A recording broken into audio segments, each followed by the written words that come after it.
Welcome back, dear students. In this video we are going to discuss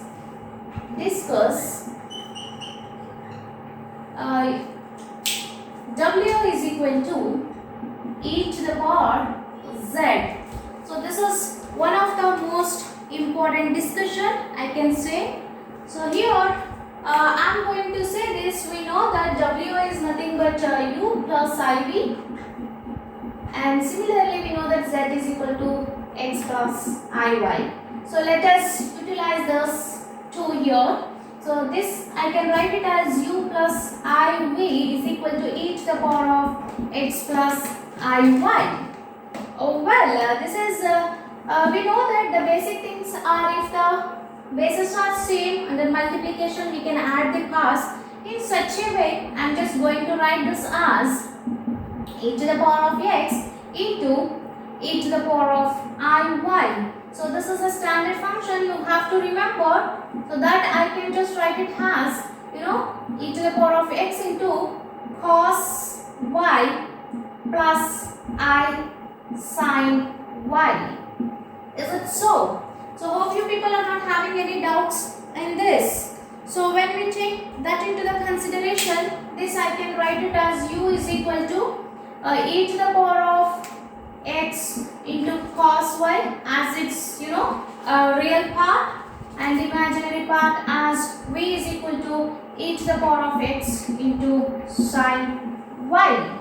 So well, I have received the value of u and as well as v. Let me keep this as these two as equation number 1. Dear students, we shall find the image in the w plane corresponding to the straight line parallel to the coordinate axis in the z plane.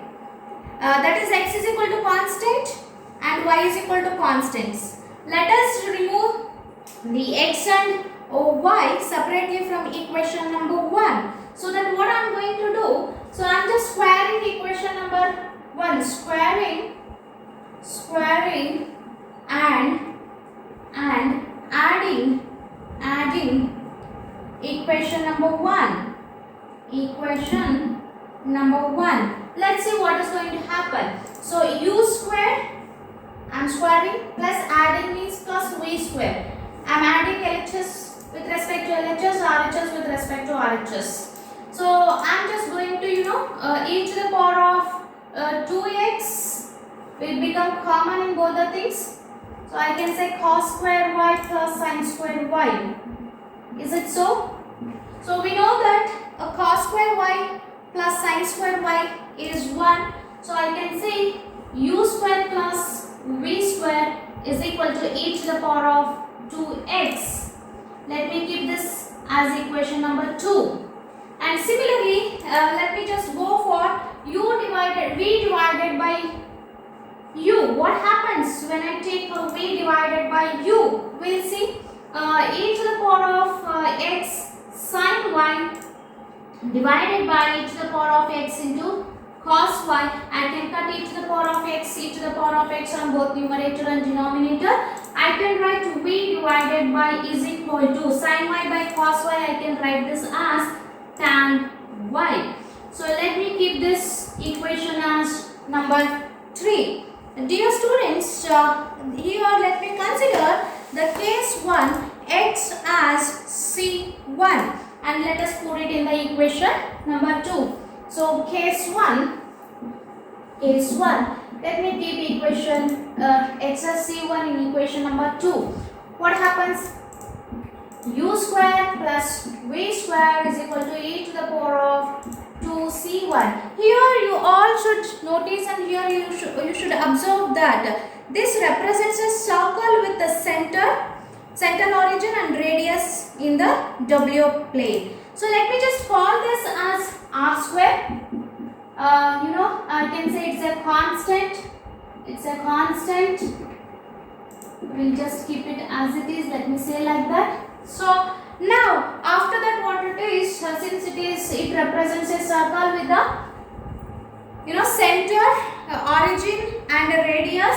So let me keep this equation aside. In case 2, I am just going to take y is equal to c2, where c2 is also a constant that again I am going to put it in equation number 3. So in case 2, I am going to take y as C2 and I am just going to put it in equation number 3.